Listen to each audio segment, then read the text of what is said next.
Vance Estate, 9 p.m. Sienna's hand swung up, aimed straight at the maid's face. 300 people watched. Nobody moved. Then the doors exploded open. A man walked in and caught Sienna's wrist midair. "Don't touch her." 300 of the city's most powerful people stopped breathing. What happens next changes everything. Follow now. The chandeliers in the Vance Estate Grand Hall burned like 1,000 tiny suns. 300 of the wealthiest people in the city filled the room. Politicians, CEOs, old money, new money. The kind of wealth that didn't need to announce itself because every surface in that room already did it for them. Marble floors, crystal glasses, flower arrangements that cost more than most people's monthly rent. And weaving between all of it, nearly invisible, was Maddie. Madison Vance, no relation to the estate's owner, just a cruel coincidence of shared surnames, moved through the crowd with a silver tray balanced on her palm. She was 23 years old, small-boned. The kind of beautiful that didn't require effort, the kind she'd stopped noticing years ago because beauty doesn't pay medical bills. Tonight she was running a fever. She knew it. Her skin felt tight across her cheekbones. Her ears rang faintly with every step. She'd taken 2 ibuprofen before her shift and willed her body to cooperate for 6 more hours. 6 hours. That's all she needed. She passed a cluster of guests near the fireplace, refilled a champagne flute without making eye contact, and moved on. That was the job. Be present without being seen. Serve without existing. Disappear into the background of other people's celebrations. Maddie had gotten very good at disappearing. She'd been an honor student once, top of her class in pre-law. Her professors said she had a mind built for justice. She used to believe them. Then her father got framed, buried under a mountain of fabricated debt, and the college fund evaporated overnight. Medical bills followed, then the apartment, then everything else. The Vance estate paid on time and didn't ask questions. That was enough. For now, it was enough. She turned toward the east corridor, heading back to the service station for a fresh tray, when she heard it. Tink. She slowed. Tink, tink. The sound was deliberate, rhythmic. A diamond ring tapped against the edge of a marble table. Patient, almost playful. The way a cat toys with something before it decides to use its claws. Maddie looked up. Sienna Montgomery stood at the center of the east corridor, and she was watching her. Sienna was stunning in the traditional sense, sharp jaw, perfect posture, a red gown that had clearly been designed specifically for her body. Senator Montgomery's daughter, Damian Vance's fiancée by political arrangement, a woman who had been told her entire life that beauty plus power plus money equaled permission. Permission to do whatever she wanted. She smiled at Maddie. It didn't reach her eyes. "You." Sienna lifted a finger and crooked it slowly. "Come here." Maddie walked over. She kept her expression neutral. She'd learned that too. "Yes, Miss Montgomery. How can I help you?" Sienna tilted her head, studying her the way a jeweler studies a piece they've already decided isn't worth their time. "My glass is empty." Maddie reached for the champagne bottle on the nearby service cart. She poured carefully, steadily, the way she'd been trained. Sienna let the silence stretch. She kept tapping that ring. "Tink! Tink! Tink!" "You're the one they call Maddie?" Sienna said. "Yes, ma'am." She said it like that, explained something unpleasant. "I've heard the other staff complain that you think you're better than them, that you used to be a student." She said the word like it was mildly embarrassing. "Do you think you're better than them, Maddie?" "No, Miss Montgomery, good." She picked up her newly filled glass. "Because you're not." Maddie kept her face still. Her ears were still ringing. The fever pressed behind her eyes. She was about to step back when Sienna moved. It was smooth, practiced. A small pivot of one heel and a slight stumble, perfectly choreographed to look like an accident. Her body tilted, the champagne glass swung outward. The dark red wine someone had already switched her to a Bordeaux, without Maddie noticing, splashed in a wide arc across the marble floor. The glass shattered, the sound cut through the nearest conversations. A dozen guests turned to look. Sienna gasped. Both hands flew to her mouth. "Oh my God," she said, loudly, clearly. She wanted those 12 people to hear every word. "Look what you did." Maddie started. "You ran into me." Sienna's voice climbed just high enough to carry. "You weren't watching where you were going, and you completely ruined my dress." She gestured at the single small drop of wine near the hem of her gown. One drop, barely visible against the red fabric. More guests were turning now, the crowd near the fireplace, the couple by the window, a senator's wife with a glass of sparkling water, watching with mild curiosity. Maddie looked at the broken glass on the floor. She looked at the spreading dark stain of wine across the marble. She looked at the red-faced busboy, couldn't have been more than 17, who was already scurrying over with a cleaning cloth, moving fast, not watching his feet. He was heading straight for the broken glass. Maddie didn't think. She just moved. She stepped sideways and slightly in front of him, one arm extended to redirect him, and the edge of the marble serving table caught her square across the lower back. The impact was sudden and solid, like being struck with a plank. She felt it all the way up her spine. Her breath punched out of her.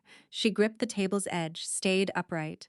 Her free hand guided the busboy gently to the left, away from the shards. He looked at her, startled. She gave him a small nod. Go. He went. Maddie straightened slowly, pain radiating through her back, and she turned to face the room. 300 people were watching now. The music had faded. Conversations had died. The grand hall of the Vance estate had gone quiet in the specific way that crowds go quiet when they sense blood.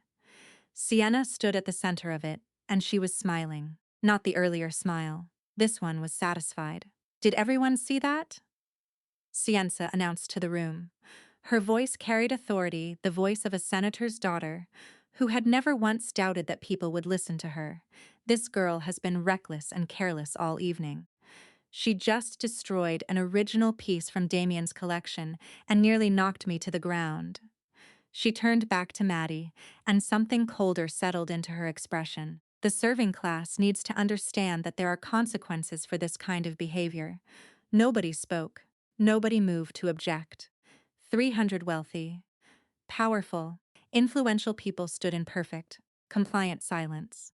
Some of them looked uncomfortable. Most of them looked away. That was almost worse.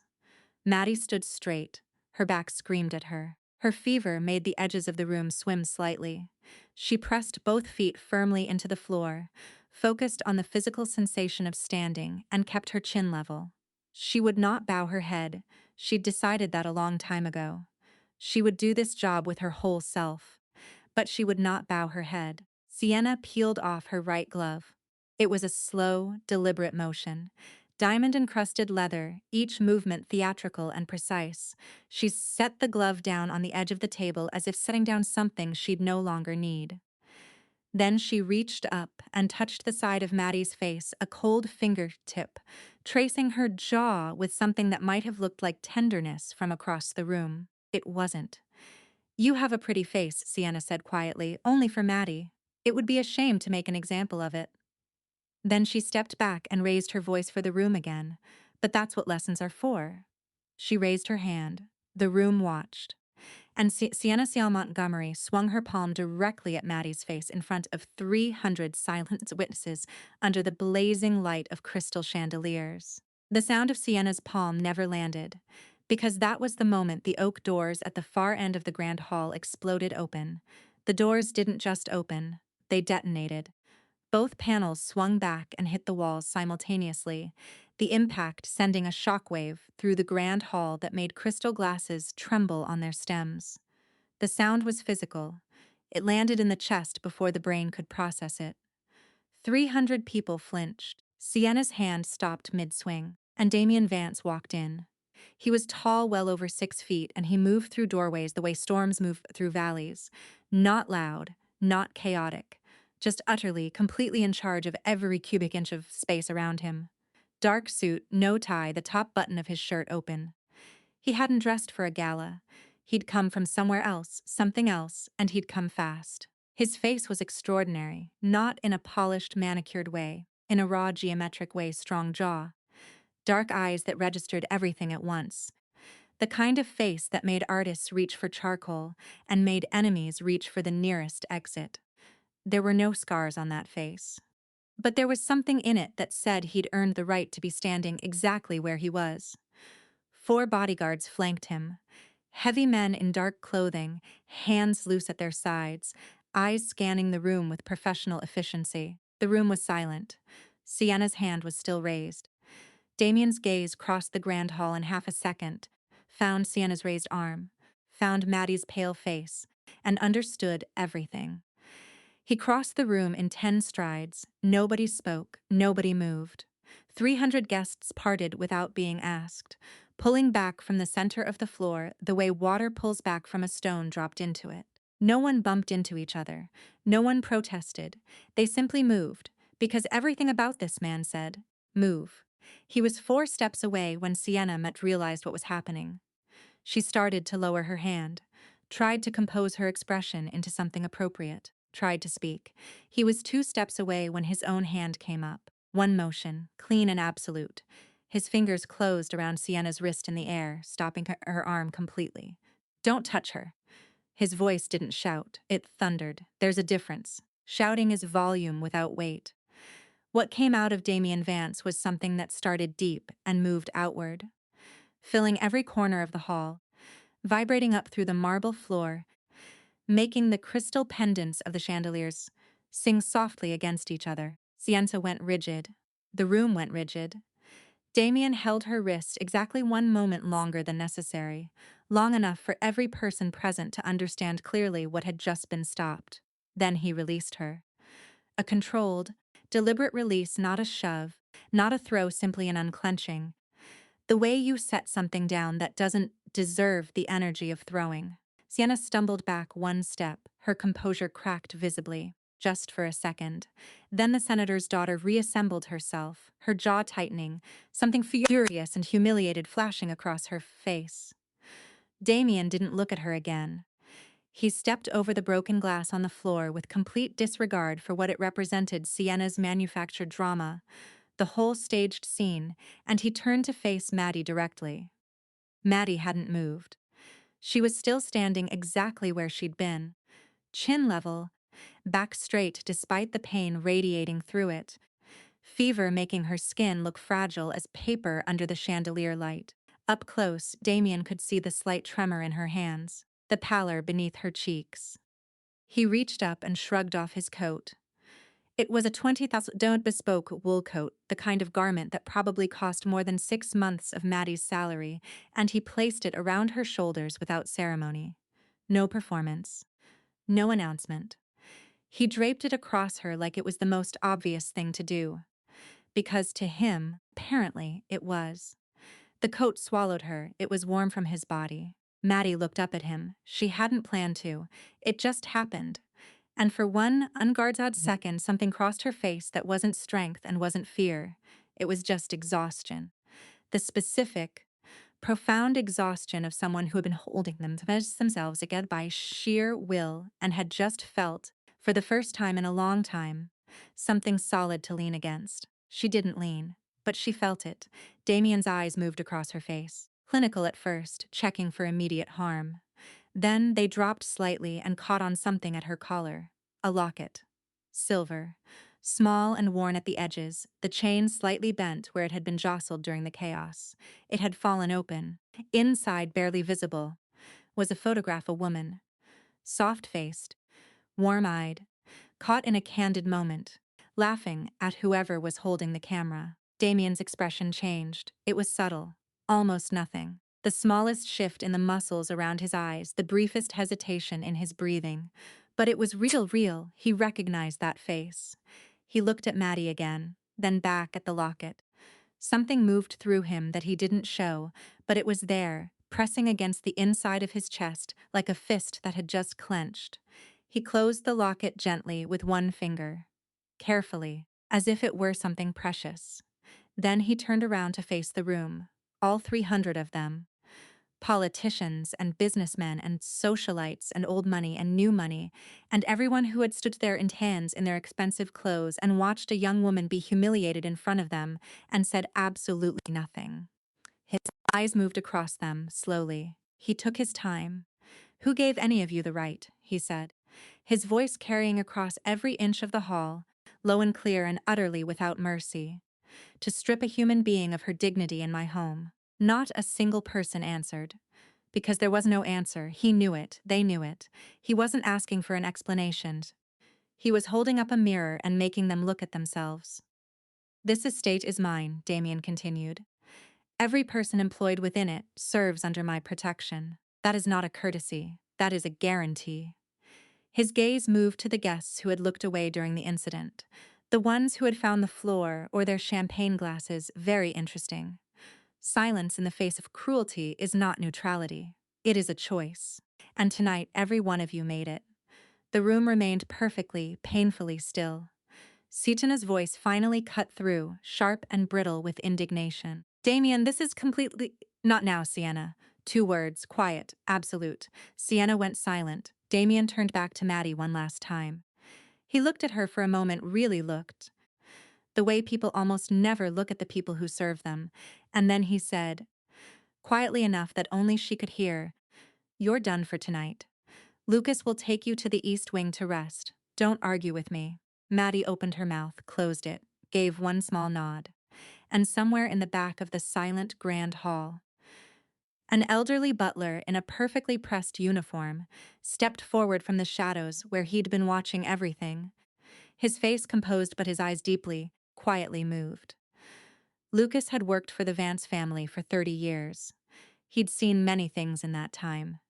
He stepped beside Maddie, offered his arm formally, and walked her out of the grand hall with every ounce of dignity the moment deserved. Behind them, Damien remained standing in the center of the marble floor. 300 guests, broken glass, spilled wine.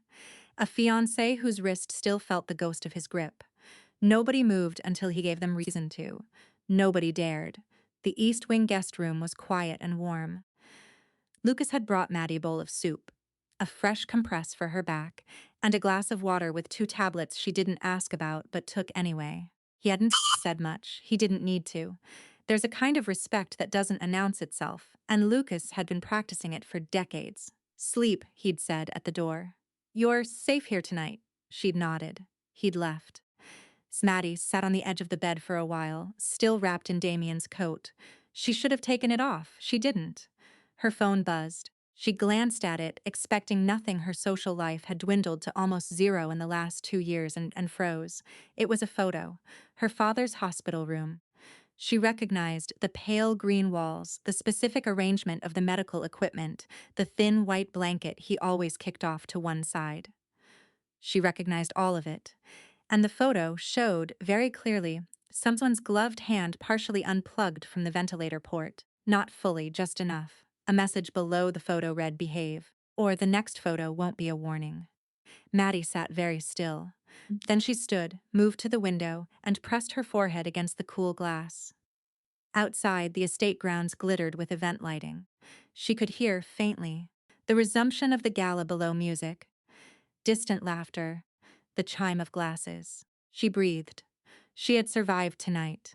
She needed to survive tomorrow, and the day after, and every day after that until she found a way out of this for both of them, her and her father, together. Her phone buzzed again. This time it was Lucas, asking if she needed anything. She typed back, "I'm okay, thank you." She wasn't okay, but she was still standing, and for right now, that counted. What Maddie didn't know, and couldn't have known, was that 3 floors above her, Damien Vance was on the phone. His voice was different, in private, still controlled, still precise, but stripped of the public performance.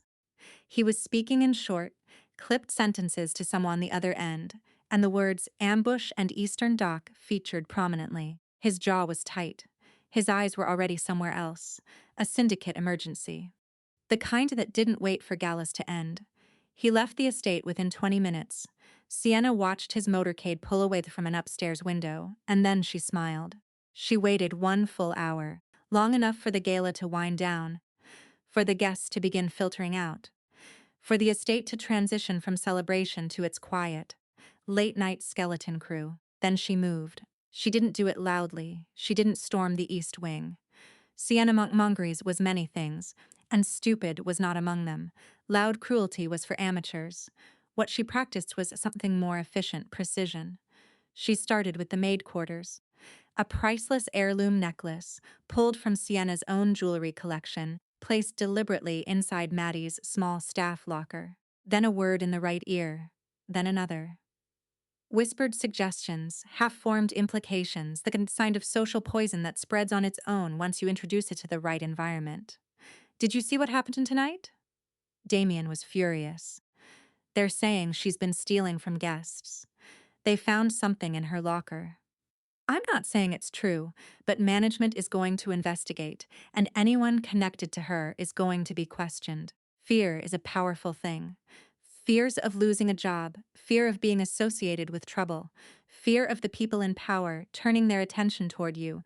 These fears make ordinary people do things they would never otherwise do. The other maid's women Maddie had covered shifts for, had shielded from blame on multiple occasions, had quietly helped and defended over the past months began to distance themselves. By midnight, two of them had signed written statements confirming they'd seen Maddie handling the necklace. They weren't lying out of malice. They were lying out of terror. That distinction mattered, but it didn't change what happened next. Maddie was found in the East Wing guest room, still awake, still holding her phone with the photo of the ventilator. Cienza's assistant delivered a formal notification. Her presence was required for an immediate staff conduct investigation, per estate policy. She went. Because refusing would have looked worse. And she still believed, stubbornly, that facts and evidence was evidence, and the truth had a way of surviving if you were careful enough. The room they brought her to was cold, marble. A long table, a single chair. Cienta was already there. The other maids stood along one wall. They couldn't quite meet Maddie's eyes. Sienna waited till Maddie had fully processed the room. Who was there? What it meant. She gave it exactly long enough to land before she spoke. We found the Castellan pendant in your locker, Maddie. Sienna set a photograph on the table between them. The necklace. A piece worth easily $50,000. 3 of your colleagues have confirmed seeing you handle it this evening. Maddie looked at the photograph, looked at the maids along the wall, looked back at Sienna. I've never touched that necklace. Of course you'd say that. Sienna straightened a cuff. Here's what's going to happen. You're going to sign a formal theft confession, accepting full responsibility. You're going to resign quietly. You're going to disappear from this estate and from Damien's life completely. She paused. In exchange, I won't press charges. That's not a fair exchange, that's extortion. Sienna didn't blink. Call it what you want. Something snapped in the room then. Not loudly. More like a wire pulled too tight, finally giving way. Sienna stepped forward, reached down, and before anyone could stop her, before Maddie could even register the intention, the pointed heel of her stiletto came down directly on the silver locket. The chain snapped. The frame cracked. The photograph inside Maddie's mother, laughing, alive. Caught in a single perfect moment, compressed under the pressure of the heel, the image crushed and distorted and ruined. Sienna lifted her foot, looked down at it, looked up at Maddie. Maddie was on her knees on the cold marble floor. She didn't remember getting there. She was just there suddenly, her hands cupped around the pieces of the broken locket, her fingers trembling. The fever she'd been carrying all evening surged behind her eyes. The pain in her back where she'd hit the table pressed into her. The faces of the women she'd protected turned away from her along that wall. She was completely, entirely alone.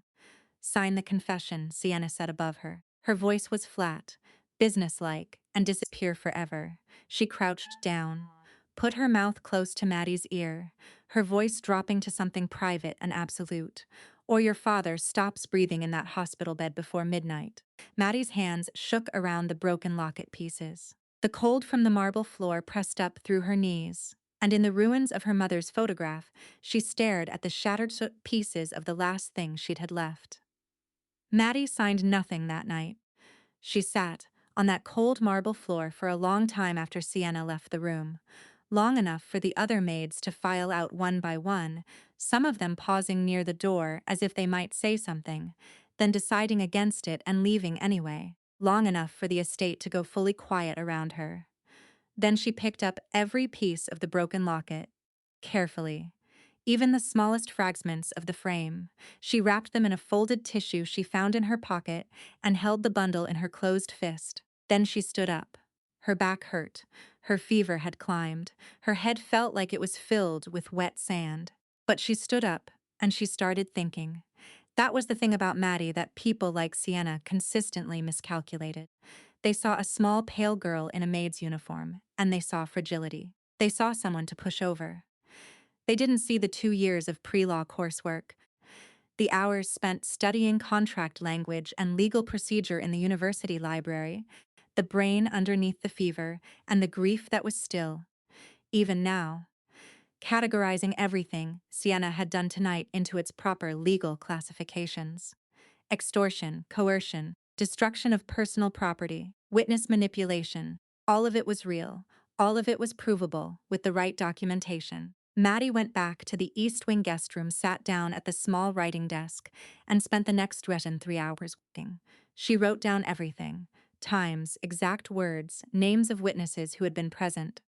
She documented the sequence of Sienna's actions at the gala, the manufactured fall, the staged accusation, the public humiliation. She wrote down the text message about her father's ventilator and noted the timestamp. She wrote a formal account of the locket's destruction and the coerced confession demand. Then she pulled up the estate's public business registration documents on her phone, information anyone could access, and started reading through the corporate structure of the Vance estate's household operations. There was a clause, buried in the standard staff contracts, the kind of legal language most people skip past entirely. An estate employee who resigned under documented duress was entitled to request independent legal arbitration before any conduct findings were filed with external agencies. It was a small door, but it was a real one. By 4 in the morning, Maddie had a plan. She requested an urgent meeting with the estate's third-party legal representative, a neutral attorney named Mr. Calloway, who handled all staff-related disputes independently from the Vance family's main legal counsel. She submitted the request through the official estate complaint portal, attaching her written account and citing the specific contract clause.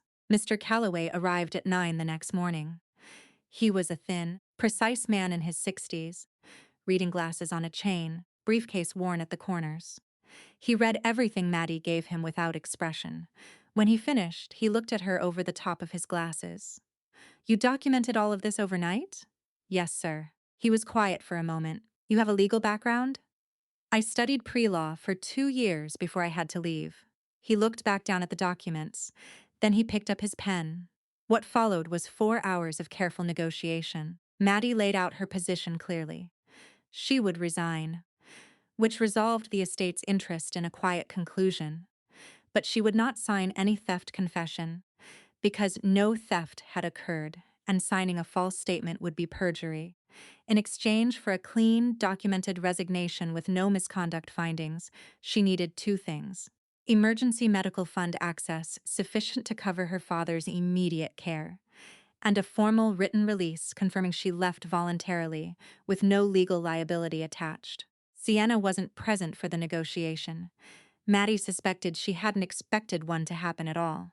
Mr. Calloway took the terms to the appropriate parties and came back twice with revisions. Maddie held firm on both core points. She didn't raise her voice. She didn't threaten. She simply knew what she was entitled to, and she didn't move off it. By 2 in the afternoon, the release form was signed. Mr. Calloway slid the document across the table to her. She read every line before touching the pen, a habit she'd learned in her first semester of contract law and never abandoned.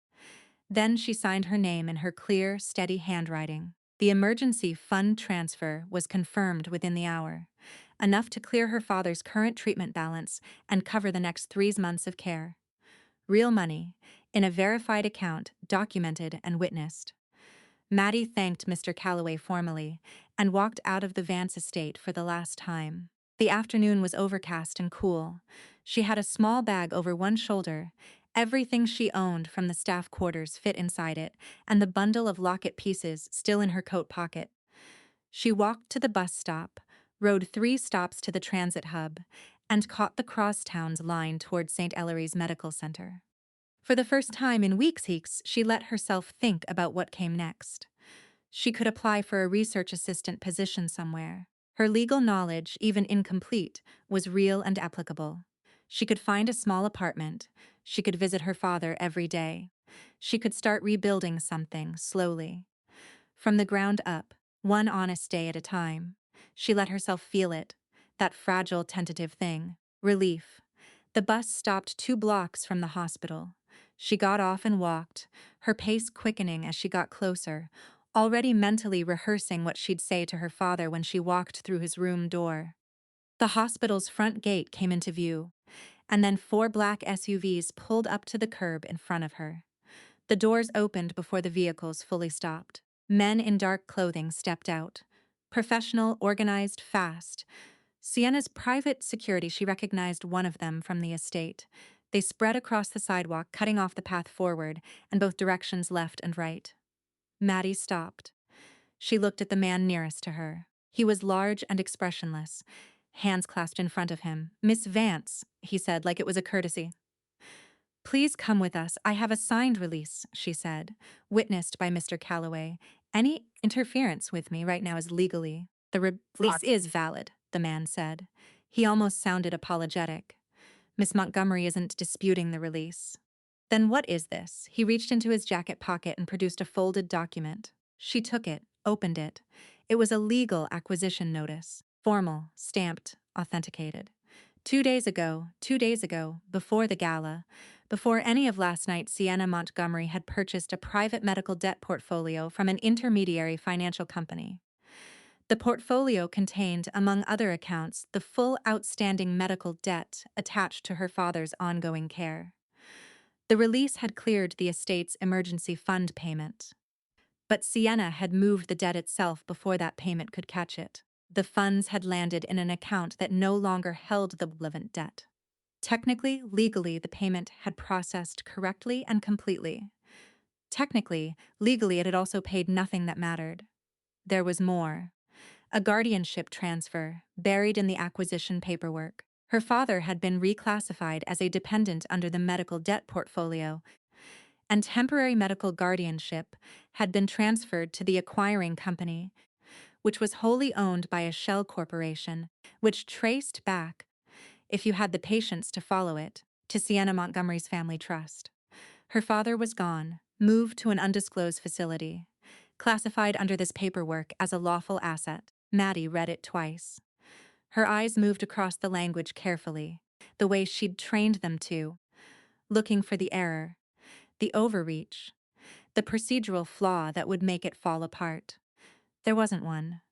Sienna had a very good lawyer, someone who'd had 2 days to build this specifically to survive the kind of scrutiny Maddie was capable of applying. The rain started. Slow at first, then steady, the kind of autumn rain that soaks through everything. Maddie was still standing on the sidewalk, holding the document, the paper going soft at the edges from the water. She looked up at the man in front of her. He had the grace to look uncomfortable. 2 of the others were already moving to flank her. She didn't run. There was nowhere to run to. Her father was gone. The release was real and it was worthless. The plan she'd built so carefully through the night had been dismantled by someone who'd started dismantling it, before Maddie even knew she needed to defend against it. They put her in the back of one of the SUVs. The door closed. The rain hammered the windows, and the convoy pulled away from the hospital gates as the last of the daylight disappeared behind a wall of gray cloud. The holding room smelled like old concrete and industrial cleaner. It wasn't a cell, that was almost worse, in a way. It was a repurposed storage space in a building adjacent to one of the medical records facilities in the hospital complex. A place that looked official enough to be confusing, unofficial enough to be untraceable. A folding chair. A bare bulb. A locked door. Maddie sat in the chair and assessed. She was unharmed. They hadn't touched her, hadn't threatened her physically, hadn't even spoken much during the drive. Whatever Sienna wanted from her now, she wanted it delivered cleanly. That meant Maddie still had something to negotiate with. And as long as she had something to negotiate with, she was still in the conversation. She was working through the legal architectures of the guardianship transfer, running it back through her memory, looking for angles when she first smelled it. Faint. Chemical. Sharp under the concrete smell of the room. Gasoline. She stood up immediately. The smell was coming from the adjacent space. Through the wall to her left, separated by what sounded like a thin partition based on the acoustics of the room. The medical records archive. She'd noticed it when they brought her in rows of filing cabinets. A server bank. The kind of facility that stored patient histories, insurance records, charity care documentation. Her father's medical history was in a system like that. The charity care fund that had been partially supporting his treatment lived in documentation exactly like that. She moved to the door and hit it with her palm. Hey, hey! There's a gas smell in here, you need to... The door opened. One of the guards looked at her, unimpressed. There's gasoline, she said. In the records room next to this one. That's an archive, there's paper in there, if someone... He started to respond. The wall to her left went orange. The explosion wasn't massive, not a bomb, just accelerated fire catching a contained space all at once, but the pressure of it was enough to knock her sideways into the guard, both of them stumbling into the hallway. Heat rolled over them immediately. The records room door blew open and black smoke poured out, followed by the dull roar of paper catching. The guard grabbed her arm and pulled her toward the exit. She didn't resist. She ran. They came out into the alley behind the building. Night had fallen fully now. The rain was still coming down, hissing against the pavement. Behind her, through the building's narrow windows, she could see the archive burning. 50 years of patient records, charity fund documentation, her father's complete medical history, the paper trail that could have proven the extent of his care needs and the legitimacy of the original debt relief. Gone. The guards were on radios. The situation had escalated beyond whatever controlled plan they'd been following. Sienna's operation was improvising now, and improvised operations made mistakes. Maddie looked at the alley. One direction led back toward the main street. The other direction curved behind the building complex, toward a service road she'd noticed from the SUV window during the drive. She ran. She heard shouting behind her, footsteps. But the alley was dark and full of smoke drifting from the fire, and she knew how to move quietly through tight spaces. 2 years of working midnight shifts on a large estate teaches you that, if nothing else. She made it to the service road. She could see the street at the far end. Streetlights, passing traffic, public space, people, witnesses. She was halfway down the road when she saw the headlights. A car, moving fast, coming from the far street entrance. Then another set of headlights behind it, even faster.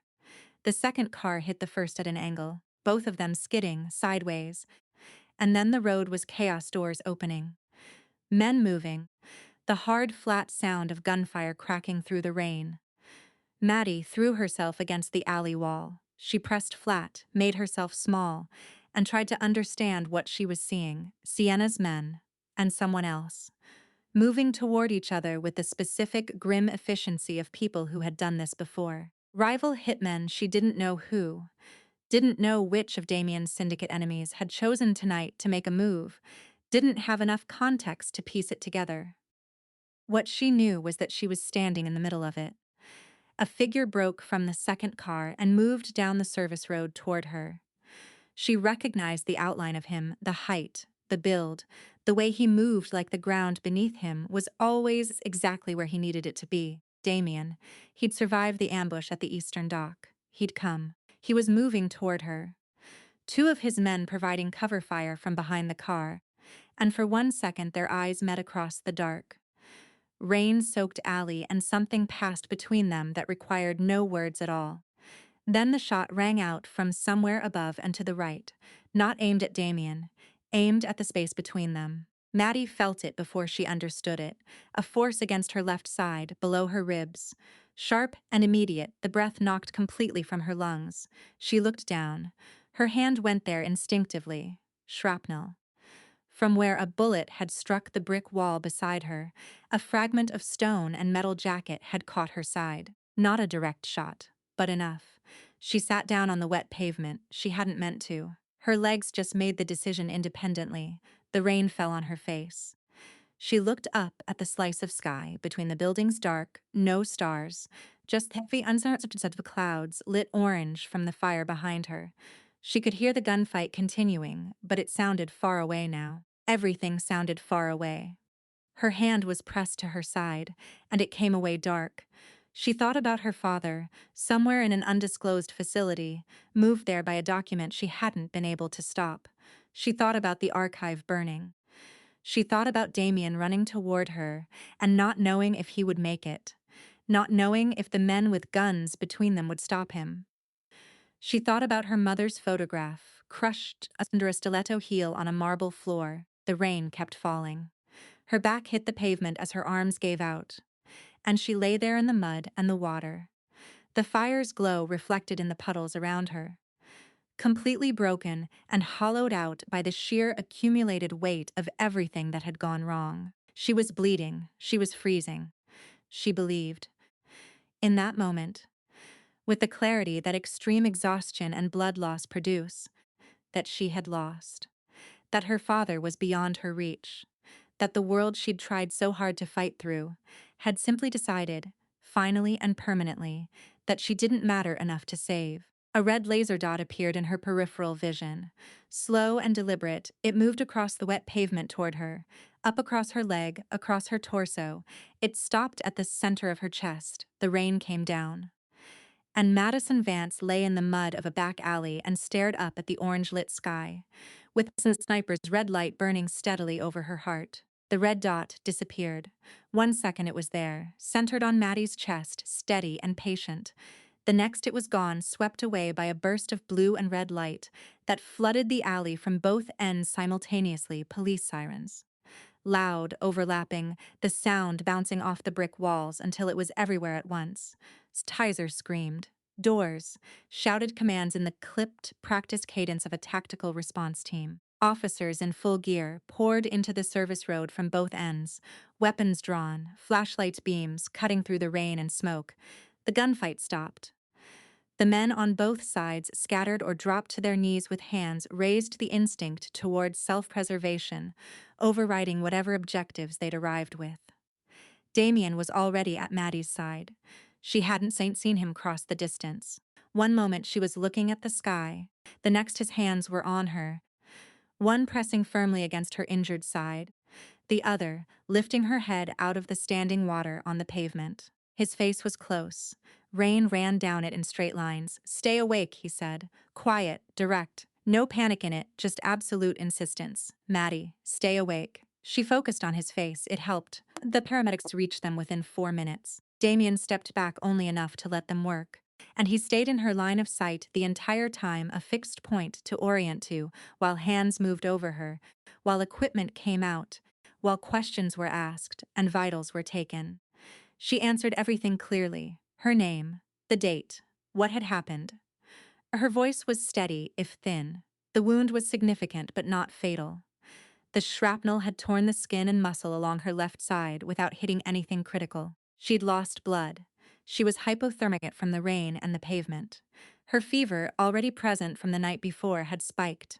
But she was alive. She was transported to the nearest precinct's first aid station rather than back into the general hospital system, a decision made quickly by the senior officer on scene given the active fire at the adjacent medical building. It was a practical call. It also briefly felt like luck. The precinct was warm, bright overhead lights, particular controlled chaos of a building that was processing an unexpected large-scale incident officers, moving with clipboards, phones ringing, the desk sergeant coordinating 3 conversations at once. Maddie sat in a small room off the main corridor while a medical technician cleaned and dressed her wound. She kept her breathing even. She mentally cataloged everything she needed to document, everything she needed to tell someone with the authority to act on it. A detective came in while the technician was still working. Late 40s, tired around the eyes, the kind of face that had heard most things and stopped being surprised by them. He pulled up a chair, set a paper cup of hot tea on the table beside her, and sat down across from her without his notepad open. "Drink that first," he said. "It's been a night." She picked up the cup. The warmth against her palms was immediate and real. "Detective Chen," he said, "you want to tell me what happened out there?" She told him. "All of it, from the gala, from the beginning." She was thorough and she was organized, presenting it in sequence, sticking to verifiable facts and distinguishing clearly between what she'd witnessed firsthand and what she'd inferred. He listened without interrupting. He opened his notepad after the first 2 minutes and wrote steadily. When she finished, he sat back. "The records archive," he said. "That's significant. That's arson on a medical facility." Yes, and the timing wasn't coincidental. Those records contained documentation critical to my father's care history and the legitimacy of the debt acquisition that was used to. I understand. He nodded slowly. "We're going to need a full written statement." He leaned forward slightly, and his voice dropped to something more personal. "I want you to understand something. What you're describing, the coercion, the manufactured warrant, the guardianship transfers, these aren't small things. If they're documented the way you're saying, then this crosses into federal territory. And federal jurisdiction means it's outside Senator Montgomery's reach." Maddie looked at him. "The law applies to everyone," he said simply. "That's not idealism. That's what the law is for." She felt something give way behind her sternum, not dramatically, just quietly, like a door finally swinging open after being pressed against for a very long time. Her eyes filled. She didn't let it go further than that, but she couldn't stop the filling. "My father," she said. "He's been moved to an undisclosed. We're already running the guardianship transfer through the system. If there's a facility registered under that shell corporation, we'll find it." He slid a box of tissues across the table without comment. "You're safe here. We're going to take your statement, get you properly treated, and get your father located. Okay?" She nodded. "Okay," he said. "Let's start from the beginning. Take your time." She took her time. The written statement took 2 hours. Detective Chen brought her a second cup of tea halfway through and a sandwich she barely touched but appreciated. By the end, her hand ached from writing. She signed the bottom of each page clearly. He collected the pages, tapped them into order, and stood. "I'll be back in 20 minutes, he said. "We'll get you into protective holding while we process this. You'll have a clean room, a doctor on call, and a direct line to my desk." He left. Maddie sat in the chair, her bandaged side aching, her fever still present but quieter somehow, and for the second time in 2 days, she let herself feel relief. Real and cautious, but real. The law had shown up. A specific, credible, documented representative of it had sat across from her and treated her account with the seriousness it deserved. She had been seen. That mattered. 20 minutes passed. Then 30. Then the door opened, and it wasn't Detective Chen. The man who walked in was broad-shouldered, silver-haired, wearing a uniform decorated with enough insignia to communicate rank without requiring an introduction. He walked like someone accustomed to rooms rearranging themselves around him, the chief of police. He looked at Maddie. His expression wasn't unfriendly. It also wasn't warm. It was the expression of someone performing a task that requires a certain neutrality. He was holding her written statement. He set it on the table in front of her, reached into his breast pocket, and produced a document of his own. He unfolded it and placed it beside the statement, a warrant. Her name on it. A felony classification fraud and theft dated 3 days ago. 3 days ago, before the gala, before any of last night. Pre-manufactured. Built and filed and waiting. The chief picked up Maddie's written statement. He held it for a moment. Then he tore it in half. Then in half again. He stacked the pieces neatly and left them on the table like he was tidying up. "Miranda rights," he said to the officer who had come in behind him, as if completing a sentence he'd already started in the hallway.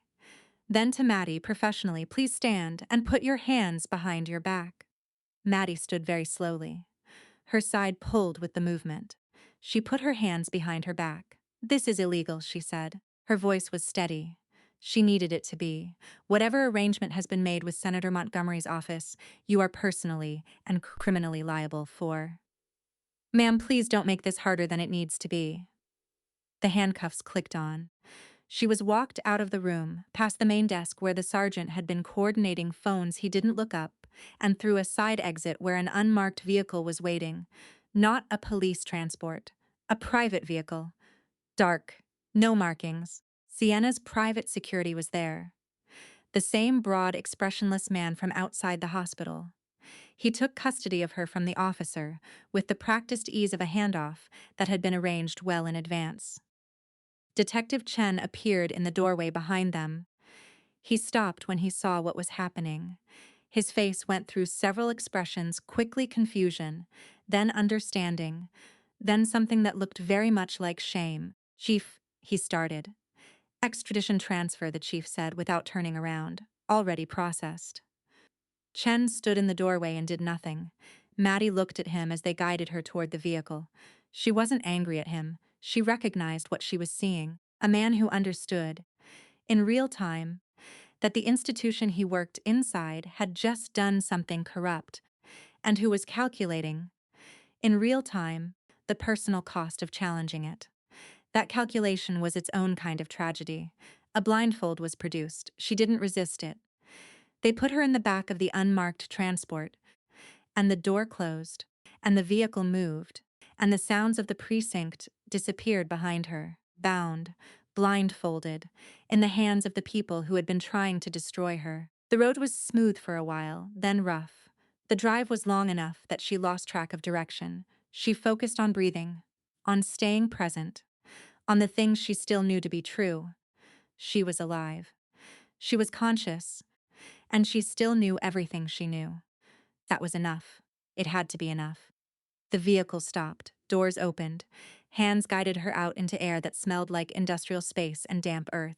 The blindfold came off. She was standing at the entrance of a warehouse, and inside through the open loading door, she could see camera equipment.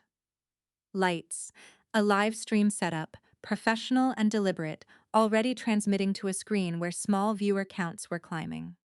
Sienna was waiting inside, arms crossed, perfectly composed. She smiled at Maddie across the space between them. "Welcome," she said, "to the last place anyone will feel sorry for you." The warehouse was cold. Not the cold of a place that had never been heated. The cold of a place where the heat had been turned off deliberately, recently, as a choice. The concrete floor was damp. The ceiling was high and dark. Industrial beams running across it at intervals, and from several of those beams, professional lighting rigs had been mounted and aimed at the center of the space, where a metal chair sat under the brightest concentration of white light. The camera setup was serious. 3 angles, a main forward-facing lens on a tripod, 2 flanking cameras on secondary stands. A laptop sat open on a folding table near the wall, its screen showing a live feed the chair. The lights, the empty frame, and in the corner of the screen, a viewer count that was already in the hundreds and climbing. People were watching, invited by whatever quiet network Sienna operated through. The high society's live stream of a lesson being delivered. The entertainment of the powerful, consuming the suffering of the powerless. Maddie was placed in the chair. Her wrists were secured behind her, the restraints tight but not vicious. Everything here was calibrated. Sienna wanted marks that showed on camera, but nothing that would read as obvious criminality to a casual viewer. A technician someone hired for this, not one of Sienna's regular security, adjusted the main camera angle and spoke quietly into a headset, getting the frame right, making sure the lighting was flattering on one side of the room and deliberately harsh on the other. Sienna stood outside the lit area watching. She'd changed clothes since the precinct. A cream-colored blazer, impeccable, hair perfect. She looked like she was presenting at a board meeting. She walked into the light and addressed the camera directly. "What you're about to witness," she said, her voice carrying the practiced warmth of someone accustomed to public speaking, "is a reminder. A reminder that certain standards exist for very practical reasons. When those standards are violated, when people reach beyond what their position entitles them to, there are consequences." She turned to look at Maddie. Appropriate ones. The viewer count passed 1,000. Maddie sat in the chair and looked at the camera. She didn't look at Sienna. She looked at the lens itself, the specific dark circle of glass that represented all the eyes on the other side of it. She breathed in through her nose and out through her mouth, slowly, while her mind moved through what was available to her. Her hands were secured. Her side was bandaged, but the wound had started bleeding again through the dressing. She could feel the warmth of it against the fabric. Her fever was back, fully, and the bright lights above her made the edges of her vision pulse with each heartbeat. She had nothing. No documents, no leverage, no rescue coming that she could count on. What she had was herself, her voice, her mind, and whatever was left of her will after everything the last 48 hours had taken from her. Sienna approached. She circled the chair slowly, moving through the light, one hand trailing along the back of it. You had opportunities, she said, for the camera as much as for Maddie. Multiple chances to take the graceful exit, sign the form, disappear, except that some situations are simply beyond your station to fight. She stopped in front of the chair and looked down. Instead, you chose this. Maddie raised her eyes to meet her. Sienna crouched to eye level. Her voice dropped, off camera now, just for Maddie. I'm going to put a scar across your face that you'll see every morning for the rest of your life. And I'm going to make you cry for it on camera first. Every one of those viewers is going to watch a maid beg me for mercy. And when it's done, no one is ever going to look at you and see anything worth protecting again. She stood back up. Because dignity isn't something girls like you actually have.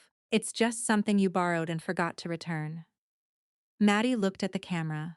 For a moment, the warehouse was completely quiet. The hum of the equipment, the drip of water somewhere in the distant dark of the building, 3 camera lenses and however many eyes beyond them, watching and waiting. Then Maddie spoke. Her voice came out steady. Not loud. She didn't need loud, the microphones would carry it. She didn't need performance. She spoke the way she'd always spoken when she meant every word, clearly and without decoration. You can break my body, Sienna. She paused.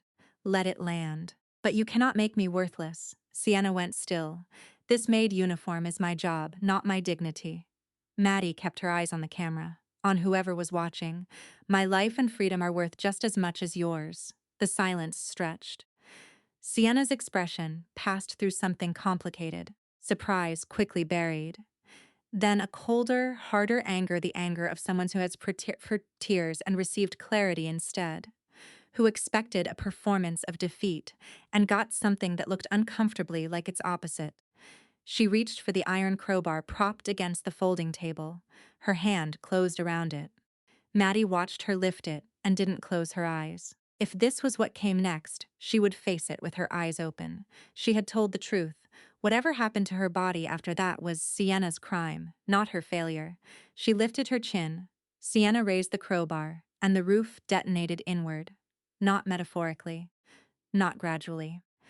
The entire upper section of the warehouse ceiling, directly above the lit area, blew apart in a single explosive event, a tactical breach charge. Military grade, shaped to push outward and downward in a controlled pattern that destroyed the structure above without collapsing the floor below. Debris rained down around the edges of the room. The cameras blew backward. The lighting rigs swung, and 2 of them crashed to the concrete floor, sparks skittering across the damp surface. The laptop flew from the folding table and landed screen up, cracked, still somehow transmitting a tilted, chaotic view of the ceiling opening up to the night sky. Sienna stumbled. The crowbar dropped. Her composure perfect, maintained across hours of calculated cruelty finally and completely shattered. Through the hole in the ceiling, a tactical rope descended, and then Damien Vance came down it. Fast and controlled, hand over hand, dropping the last 6 feet to land squarely on the warehouse floor in a crouch. He straightened immediately. Behind him, through the breech roof and simultaneously through the loading bay doors, which had just been taken off their hinges by his team outside, his men poured in. It was organized. It was overwhelming, and it was over in very little time. Sienna's private army, 12 men, positioned around the warehouse perimeter, found themselves facing a response that had clearly been planned with significant intelligence about the location, the personnel count, and the layout of the building. There was no standoff. The tactical advantage was so absolute that the standoff never had a chance to form. Damien crossed the warehouse floor in 10 strides. He reached the chair, produced a blade from his belt, and cut the restraints from Maddie's wrists with one clean motion. He caught her arms as the tension released, steadying her before she could fall forward. She looked up at him. His face was controlled, but close up she could see what was underneath the control. His jaw was tight. His hands holding her arms were not entirely steady. He'd been moving toward this moment at full speed for hours, and the force of that had to go somewhere. "I'm okay," she said. He looked at her side where the bandage had bled through. His expression didn't agree with her assessment, but he didn't argue. He turned, keeping one hand on her shoulder, and looked across the warehouse to where two of his men had restrained Sienna. She was standing against the far wall, her cream blazer torn at one shoulder, her composure gone, something wild and cornered in her eyes. Damien reached into his jacket pocket and produced a phone. He pulled up an application, pressed a single button, and somewhere in the infrastructure of the city's broadcast networks, a signal went out. The cracked laptop on the floor, still transmitting to the live stream, was joined by every major news feed in the country, and the recorded audio began to play. Sienna's voice, clear as glass, from the warehouse speakers and simultaneously from millions of speakers across the country. "I'm going to put a scar across your face. No one is ever going to look at you and see anything worth protecting again." Then earlier audio, even clearer, her voice ordering the arson, her voice directing the police chief, her voice on a phone call with her father's office, confirming the manufactured felony warrant, all of it, recorded, authenticated, and now broadcast live to every person who had been watching the stream, plus every newsroom that had picked up the national feed alert. 300 million people. Sienna looked at the phone in Damien's hand. She understood what had just happened.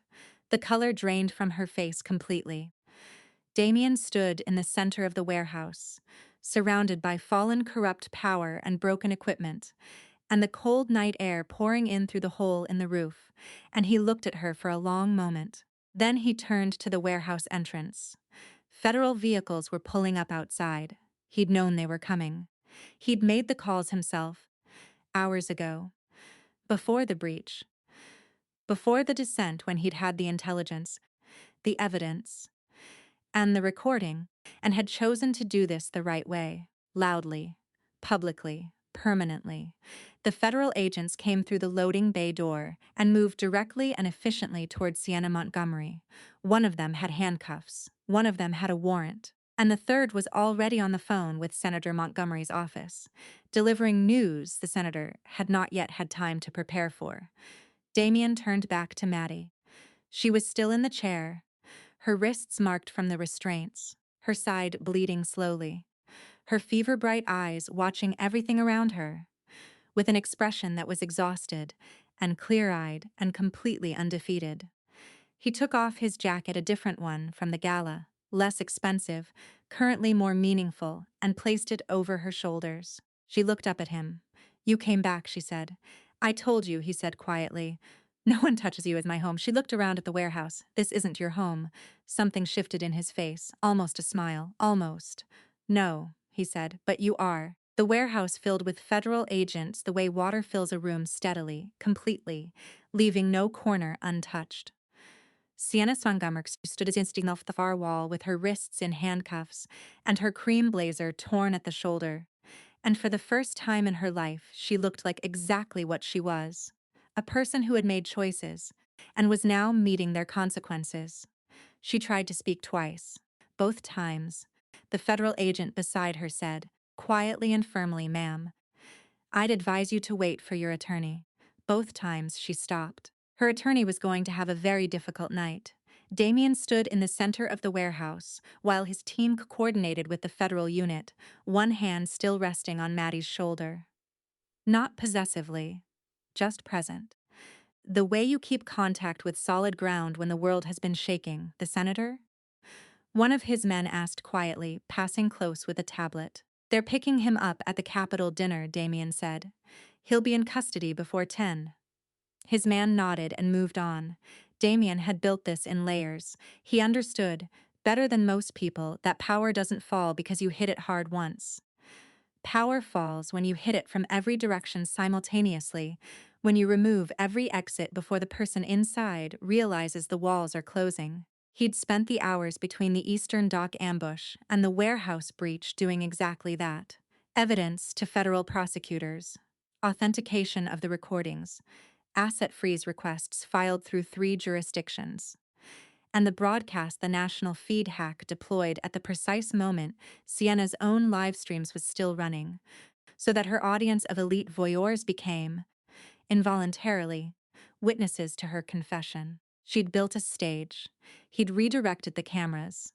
The cracked laptop on the floor was still showing a corner of the warehouse ceiling and the night sky through the hole. Its viewer count read 4.2 million and climbing.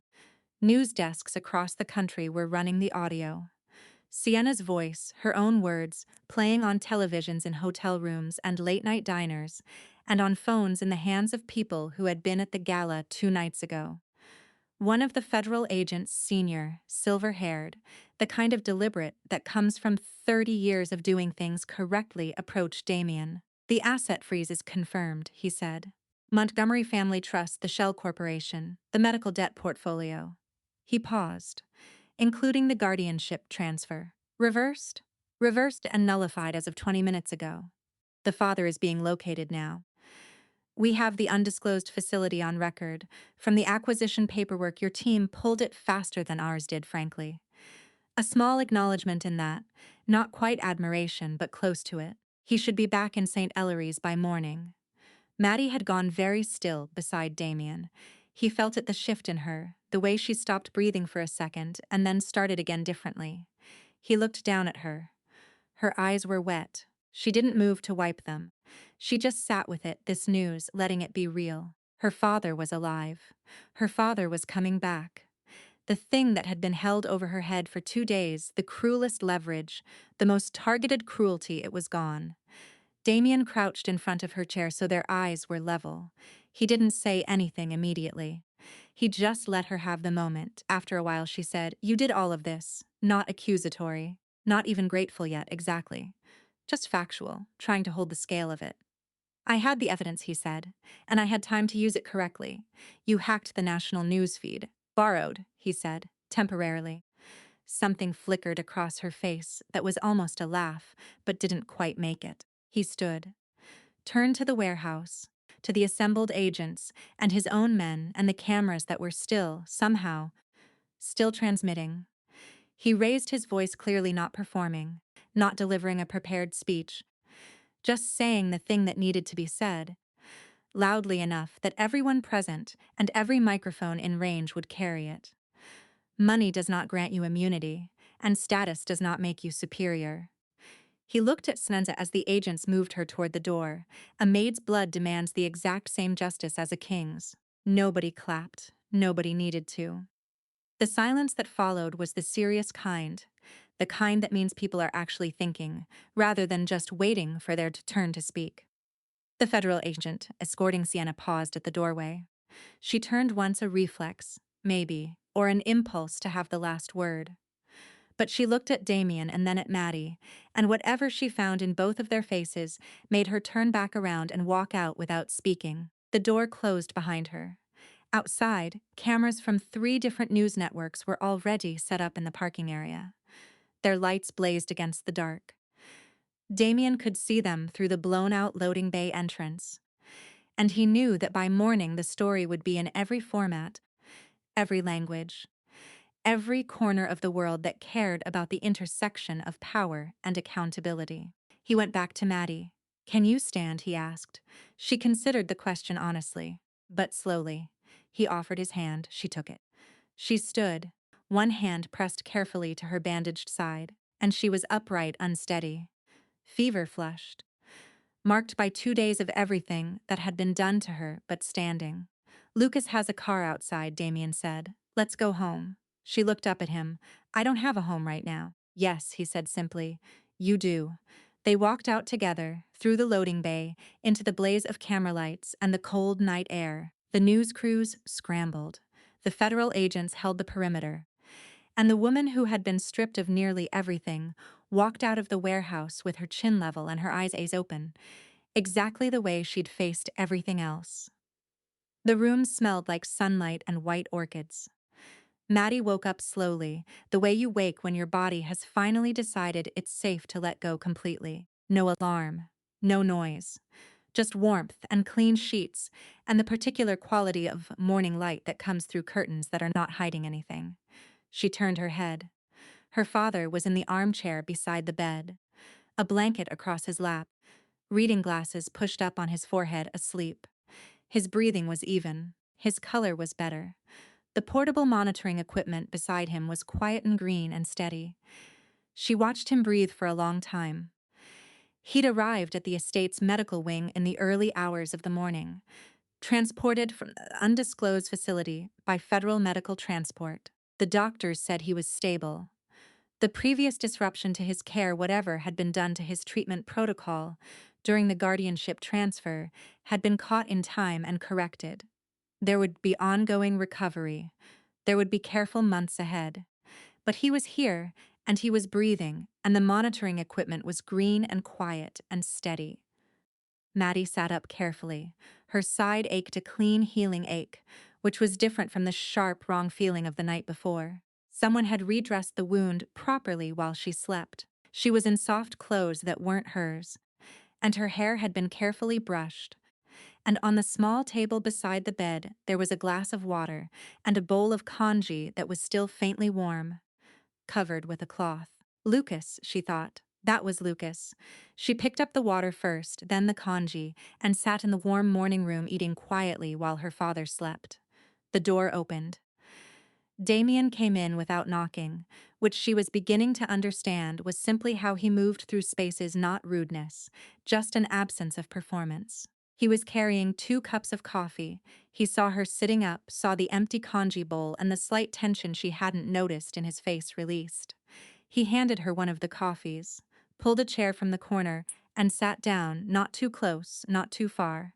"How's the side?" he asked. "Healing." She curled both hands around the cup. "How long was I asleep?" 14 hours. She absorbed that. "And you?" "I've slept." He was a bad liar about small things. She filed that away. He looked at her father in the armchair. His expression was careful, but there was something in it old and private that she'd seen briefly in the warehouse and hadn't had the capacity to examine then. "You recognized my mother," she said, "in the locket." At the gala, he didn't deny it. "Yes, how?" He was quiet for a moment, not avoiding it, choosing how to carry it into words. 8 years ago, he said, before I took over the syndicate, there was an ambush. My convoy. I was separated from my security and on foot in a neighborhood I didn't know. He paused. A woman opened her door. She didn't know who I was. She didn't ask. She just opened the door and put herself between me and the men who were coming down the street. His eyes stayed on the armchair. She kept me hidden for 4 hours. When it was clear, she made me tea, gave me her husband's coat, and told me to go call my people. She wouldn't take money. She said something I've never forgotten. He looked down at his coffee. She said, "Helping someone costs nothing that actually matters." Maddie didn't speak. "I tried to find her afterward," Damien said, "to do something real for her. By the time my people traced the address, she'd passed. A year before." He looked up. "I didn't know she had a daughter." Maddie looked at the steam rising from her cup. "She would have liked you," she said after a while.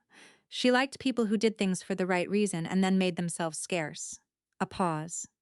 She was not a fan of grand gestures. Damien almost smiled. "I'll keep that in mind." The days that followed were quiet in a way that felt earned. Damien dismantled every piece of the debt framework that had been built around Maddie's family. Not just paid it, dismantled it. The fabricated accounts, the legal instruments, the shell corporation. His legal team worked with federal prosecutors and took it apart, brick, until there was nothing left to threaten her with. He established the Vance Employee Protection and Labor Dignity Act across all businesses and properties under syndicate operation. Fair wages, safe conditions, independent grievance procedures that didn't run through management. It was real legislation, drafted by real attorneys with real enforcement mechanisms. Not a press release, not a gesture.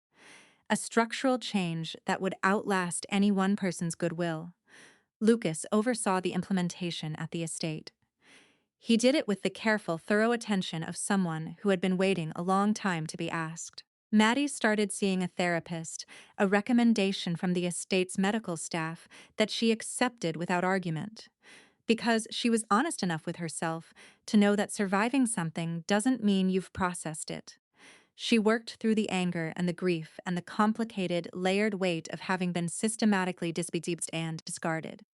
It was slow, it was necessary. She also began working again, not as a maid, as herself. She started reviewing the legal frameworks of the Labor Act Damien was implementing, flagging gaps, suggesting additions. Her pre-law background resurfaced in her like a language she'd never actually forgotten, just stopped speaking. One evening, Damien found her at the library desk with 3 legal texts open and handwritten notes covering 2 pages, and he stood in the doorway for a moment before she noticed him.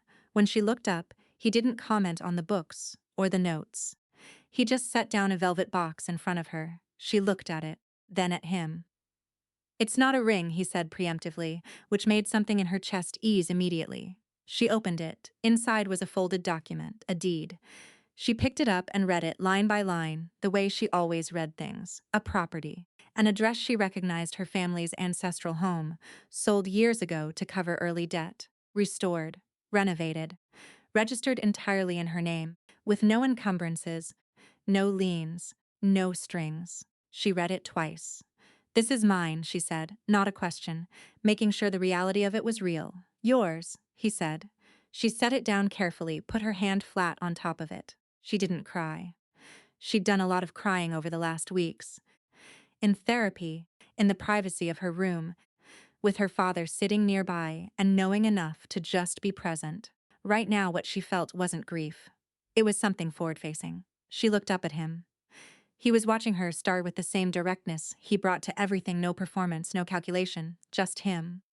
"Thank you," she said. He nodded, started to leave. "Damien," he stopped. "Stay," she said.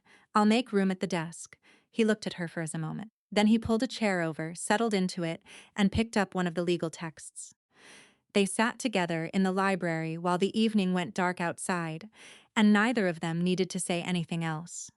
1 year later, the grand ballroom of the Vance estate glittered like it always had. 300 people filled it again. Crystal chandeliers, marble floors, flowers that cost too much and looked worth every cent. The staff moved through the crowd with practiced ease, silver trays balanced and refilled and lifted, the whole elegant machinery of a formal event running exactly as it should.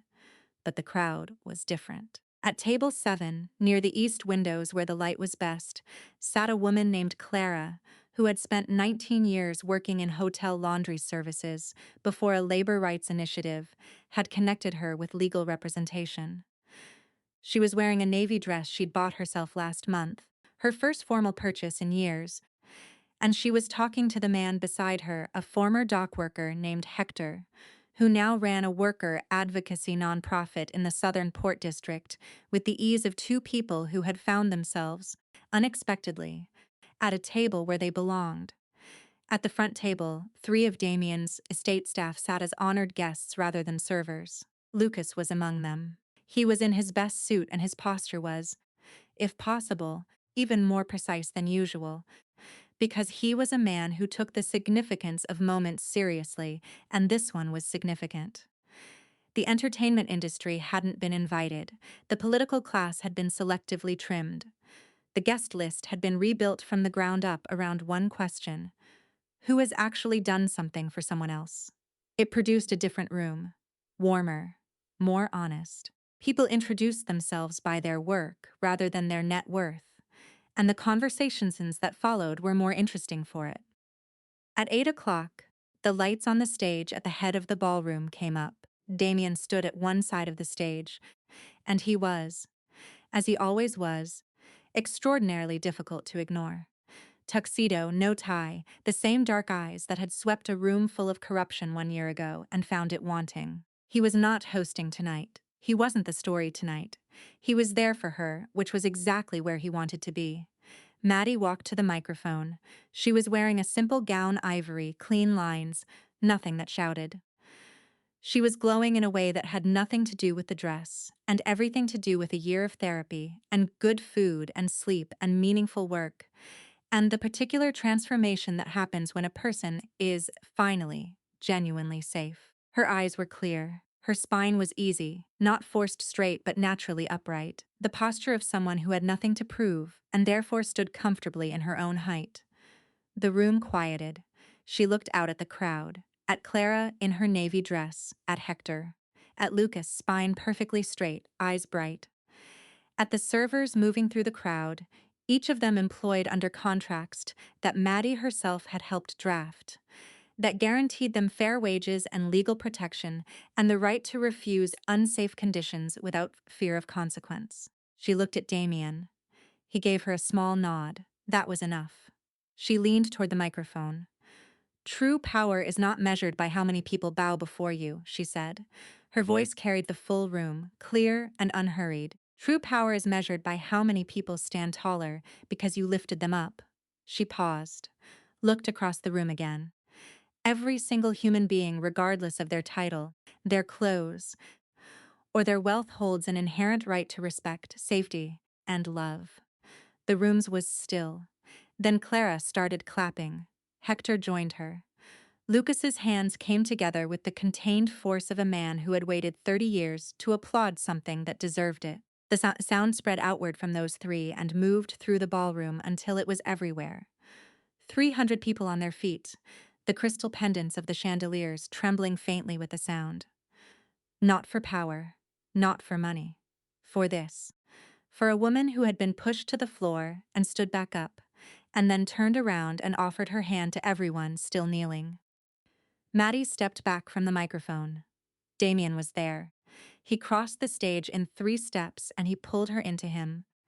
And she went, arms around him, her face against his shoulder.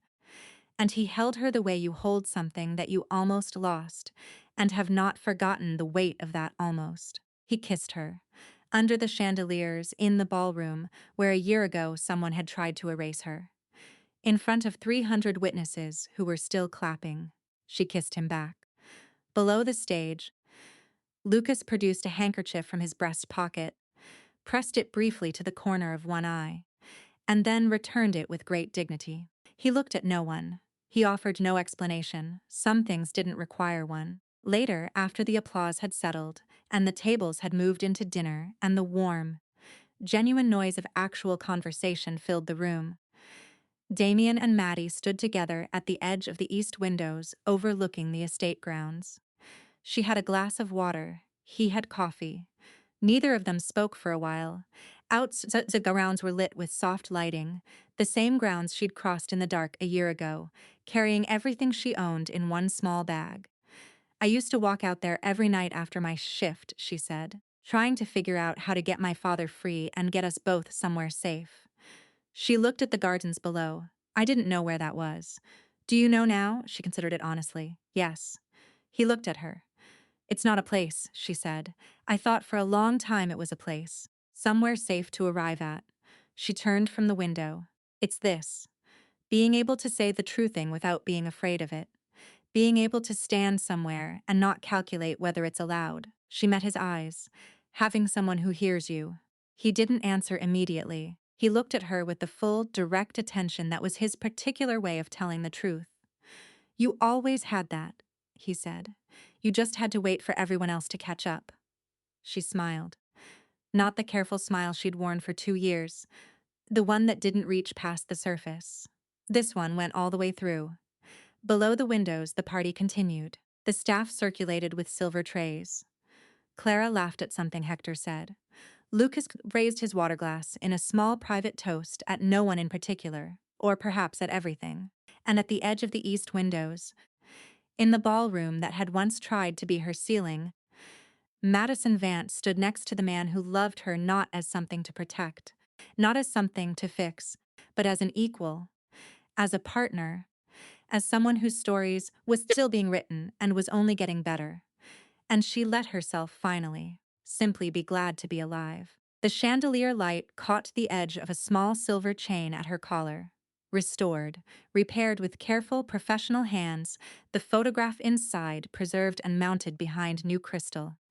Her mother's face, laughing, warm-eyed, caught in a single perfect moment. Still there, always there. Some things, her mother had once said, cost nothing that actually matters. She'd been right about that. She'd been right about most things. Maddie lifted her chin, looked out at the room full of people who were standing taller tonight, and decided that this was what winning looked like. There's a moment in this story that I keep coming back to.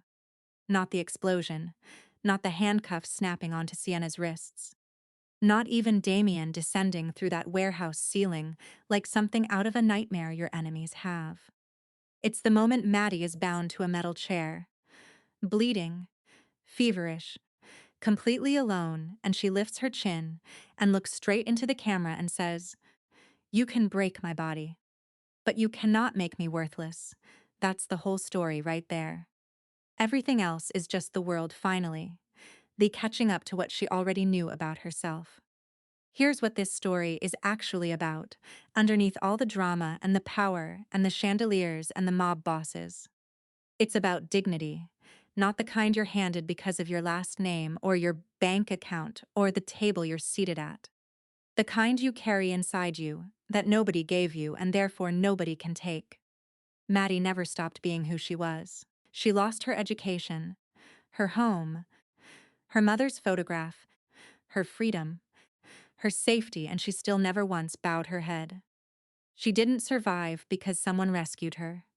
She survived because she refused at every single moment to believe the lie that she was worth less than the people trying to destroy her. And Damien. People are going to call him the hero of this story. And sure, he rappels through a warehouse ceiling, so the title fits. But what makes him worth rooting for isn't the power. It's what he does with it. He uses every resource he has not to dominate, not to own, not to control, but to level a playing field that never should have been tilted in the first place. He hands Maddie back her ancestral home with no strings attached. He builds legal protections for workers that will outlast both of them. He stands in the middle of that warehouse and tells the entire country, on live television, that a maid's blood demands the same justice as a king's. That's not a romantic gesture, that's a value system. And the story asks us quietly and insistently to examine our own. Because here's the uncomfortable part. There were 300 people in that grand hall the night Sienna raised her hand. 300 wealthy, educated, influential people who saw exactly what was happening and looked away. They didn't participate in the cruelty, they just didn't stop it. And the story doesn't let them off the hook for that. And it shouldn't let us off the hook either. Silence in the face of someone else's humiliation is still a choice. It still has a cost, someone always pays it, and it's almost never the person who chose to stay quiet. What I want you to take away from this story, if you take nothing else, is this. The most powerful thing in this story isn't the Vance syndicate. It isn't the federal warrant or the national broadcast or the money that dismantled every legal trap Sienna built. The most powerful thing is Maddie at rock bottom, in the dark, choosing to tell the truth anyway. Choosing to say, I matter, my life matters. My dignity is not negotiable, and it is not for sale, and no amount of pressure or pain or isolation is going to convince me otherwise. That's not fiction. That's the realest thing I know how to write. You carry that with you. Whatever room you walk into, whatever table you're seated at or kept away from, whatever someone with more power than you has decided about your worth, you carry that. The story of who you actually are belongs to you. It always has. And sometimes the doors blow open, and sometimes someone walks in who sees exactly what's happening and decides it ends right now. And sometimes that person is you, walking into someone else's moment of helplessness and choosing not to look away. That's what true power looks like, not how many people bow before you. How many people stand taller because you were there. This story is a work of fiction created for entertainment purposes. All characters, events, and situations depicted are entirely imaginary and do not represent real individuals or organizations. Viewer discretion is advised for themes of coercion and abuse of power.